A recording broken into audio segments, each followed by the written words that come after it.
Raila Amolo Odinga. Wengi walimuita Baba, Tinga, Agwambo. Alikuwa mtu ambaye jina lake lilitawala siasa za Kenya kwa miongo kadhaa. Mwanaharakati, mzalendo na kwa wengi, rais ambaye Kenya haikuwahi kumpata. Amolo Odinga tosha. Raila Amolo Odinga, fumbo la siasa za Kenya, sasa ameaga dunia akiacha nyuma urithi wa ujasiri, kujitolea na ndoto isiyotimia ya kuingia Ikulu. Alizaliwa mwaka 1945 huko Maseno. Raila alionekana kuelekea kwenye siasa hata kabla ya kufanya uamuzi huo mwenyewe.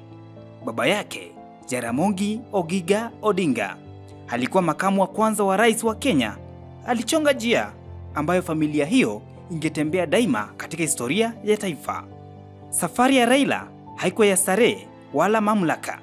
Ni simulizi ya mateso, usaliti na uvumilivu. Kutoka kwenye kuta za giza za Nyayo House wakati wa mapambano ya kurejesha mfumo wa vyama vingi hadi kwenye majukwaa makubwa ya kisiasa yaliyounda sura ya Kenya. Uliporejea mfumo huu wa vyama vingi miaka ya 90, Raila alijitokeza kuwa mjezi mkuu wa siasa mpya ya Kenya, mtu wa misimamo mikali na asiyetikisika. Siasa zake za maridhiano, mikutano yake mikubwa na kauli yake maarufu Tinga vilingeuka nembo ya matumaini kwa vizazi vilivyotamani mabadiliko.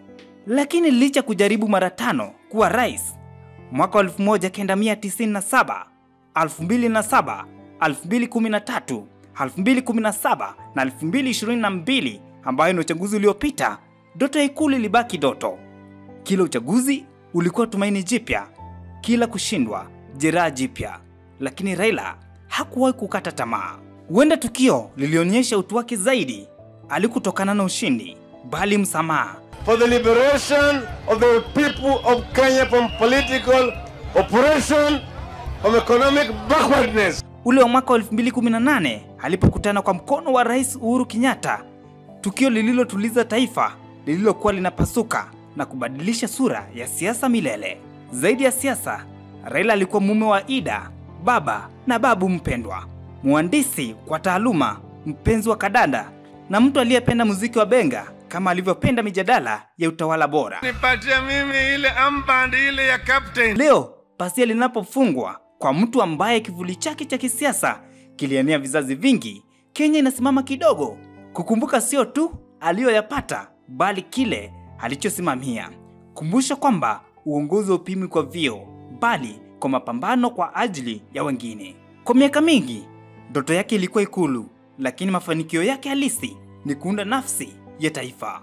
Hii leo Rais William Ruto ametangaza siku 7 za kuomboleza kifo chake, huku bendera ikipandishwa nusu mlingoti kote nchini, makiwa kwa familia, majamaa, Kenya na dunia kwa ujumla.